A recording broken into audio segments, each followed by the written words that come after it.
Good afternoon, students. We were studying the second chapter from your science book, which is adaptation in plants. In yesterday class, we discussed about aquatic plants, right? So today we will discuss the rest topics. So let's start.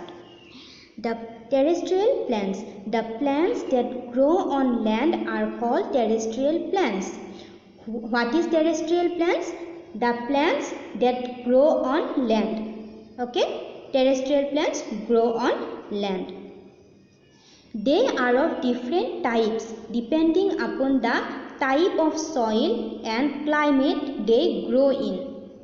So depending upon the type of soil and climate, the terrestrial plants are of different types. Okay? See the types. Coniferous trees. These trees are mostly found in cold and hilly places. So, coniferous trees are found in cold and hilly places. They have needle-like leaves and have cones instead of flowers. So, the leaves of coniferous trees are needle-like and have cones. They do not have flowers. So they are called conifers. Because of this, these trees are known as conifers. Understand? See, examples of such trees are pine, spruce, fir and cedar. These are some examples of coniferous trees. You can see in the pictures. Okay. Their conical, slim and slanting shape makes snow slide off easily. These plants are found in cold places. So, in cold places snowfall occurs. So, these plants are conical. So, because of this conical and slanting shape means sloping. So, because of this, the snow can slide off easily to the ground. Okay, as they do not shed their leaves in winter, they are also called evergreen trees. Why they are called evergreen trees? Because they do not shed their leaves. Shed their leaf means what? You can see in winter season the trees surrounding us, their leaves were fallen down. But in case of these trees, coniferous trees, they do not shed their leaves even in winter also. Because of this, they are known as evergreen trees. See what is mangrove trees. These plants grow in the marshy areas. Marshy areas means what? Hot and damp places. Damp places mean moist or wet places. Okay, near the seashore. Okay, these plants are adapted to live in the soil that is soaked in water. These plants are adapted to live in the soil that is soaked in water means what? Soaked in water means the soil was completely wet, extremely wet.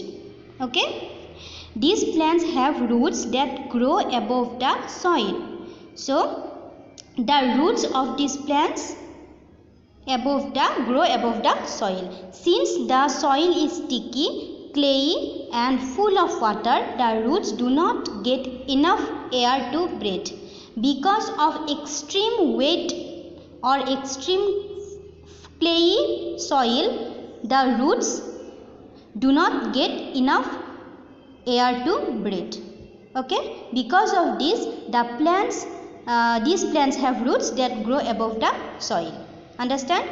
Roots with small pores grow out of its surface to breathe.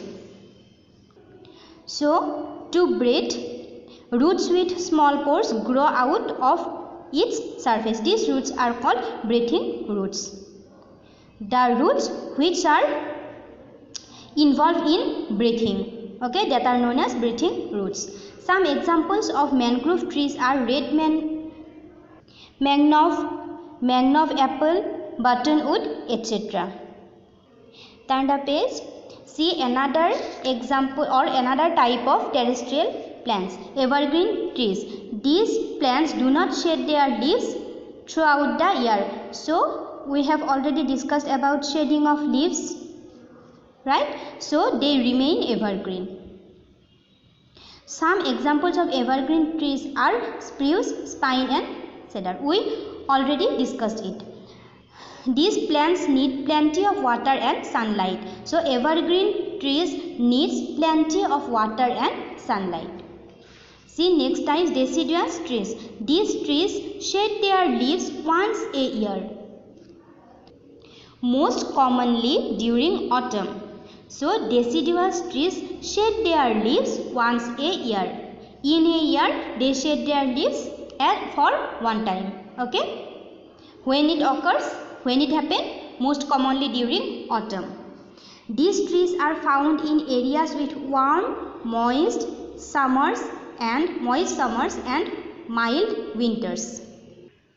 So warm means the hot areas, moist summers. Moist summer means where water is present, means wet summers. Okay, and mild winters. Mild winters means halki sardiya. Okay, when the season changes, fresh new leaves appear. So we know that the deciduous trees shed their leaves once a year. So when the new season comes, the fresh new leaves appear. Some examples of deciduous trees are maple, oak, birch. So these are the examples of deciduous trees. Okay, desert plants. The desert areas are very hot and dry with little rainfall. The desert areas are very hot and dry because there is little rainfall. Okay, the rainfall is very less, due to which plants do not get enough water. So if there is no rainfall, the plants do not get enough water. Therefore very few plants grow there. Because of this, the plants quantity in the desert areas are very less or very few. Okay, their roots spread out deep under the ground in search of water. So because of lack of rainfall or lack of enough water, the roots spread out to deep under the ground in search of water. Okay, as the plants cannot afford to lose water, their leaves are reduced to spines. So because of deficiency, or we can say because of lack of water, these plants cannot afford to lose water, because there is very less amount of water. So if they lose their water, they cannot even live, cannot even alive. So their leaves are reduced to spines. Okay, they need very little water and store what they get. So they adapted to these areas and they need very little water and store what they get. They store their water. Okay, these plants have a green fleshy stem. So these plants have green fleshy stem. The stem stores food and water. Where the food and water stores? In the stems. Okay, cactus, prickly pear, date palm, saguaro, etc. are examples of desert plants. So these are the examples of desert plants. Hope you understand this. Okay, see next, insectivorous plants. Some plants eat insects that are called insectivorous plants. So insectivorous plants eat insects. Okay, for example, Venus flytrap, pitcher plant, sundews, etc. So these three are examples of insectivorous plants. These plants grow in soil which is poor in minerals.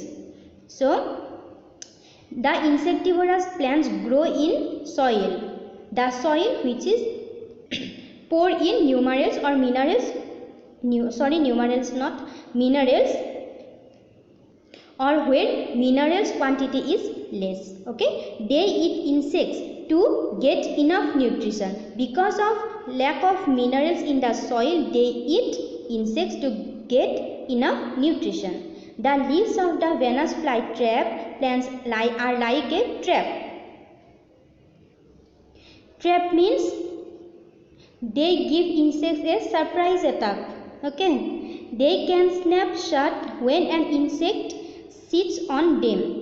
So when they see an insect, or they quickly snap shut.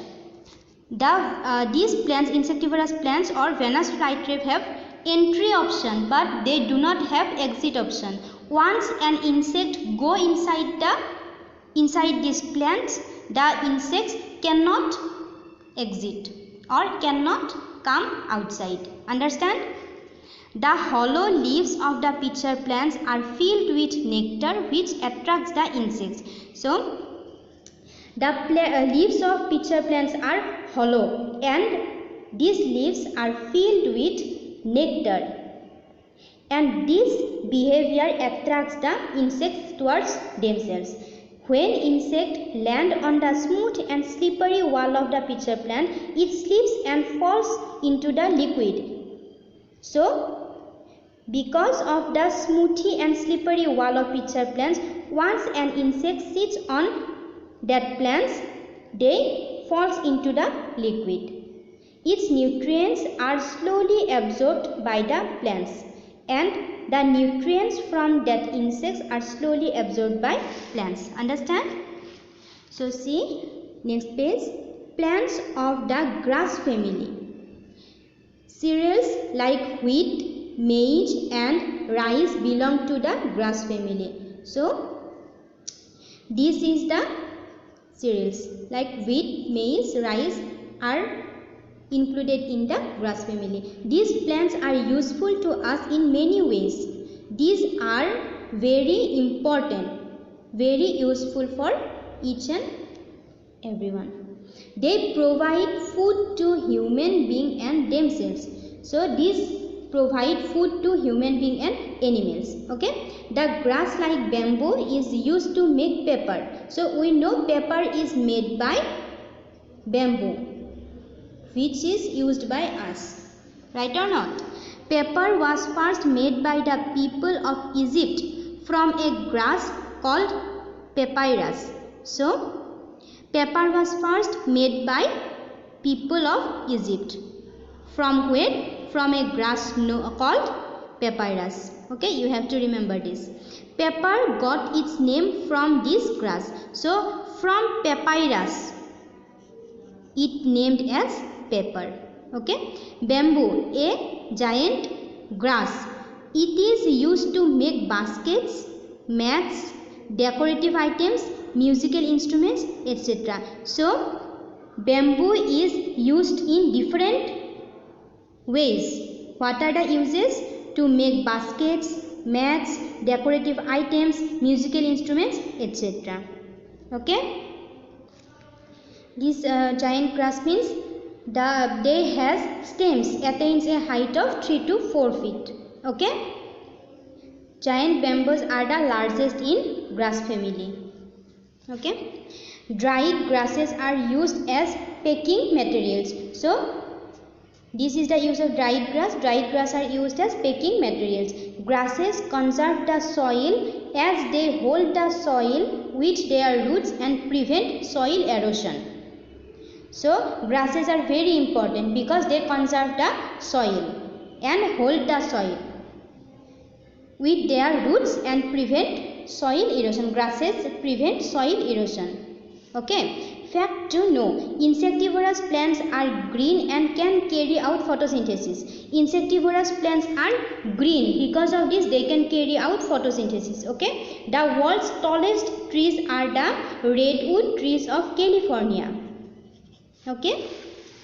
These are very important. Let us recall. Different plants are found on land and in water. So we have discussed both the plants which are grow in land and water. Okay, aquatic plants are plants that grow and live in water. They are of 3 types. So aquatic plants are 3 types, which are free floating plants, underwater plants and fixed plants. Okay, plants that grow on land are called terrestrial plants. These plants grow in hilly areas, marshy areas, coastal areas plains or deserts. Okay, insectivorous plants eat insects to get nutrition. Okay, word meaning, see the word meaning. Shallow, of little depth, depth means gerai. Coastal area, the interface or transition areas between the land and sea, including large inland lakes. So coastal areas are the transition area between the land and sea. Okay, marshy, an area of soft wet land. Fodder means food, especially dried hay or straw. So dried hay means grass which are fed by cattle. Okay, straw means some agricultural byproducts. Okay, hope you all understand this chapter. Read the chapter carefully and thoroughly. Please send your audio, students, and contact me for any kind of doubt. Okay, so it's your today's class. In our next class we will discuss the exercise. Okay, thank you, have a good day.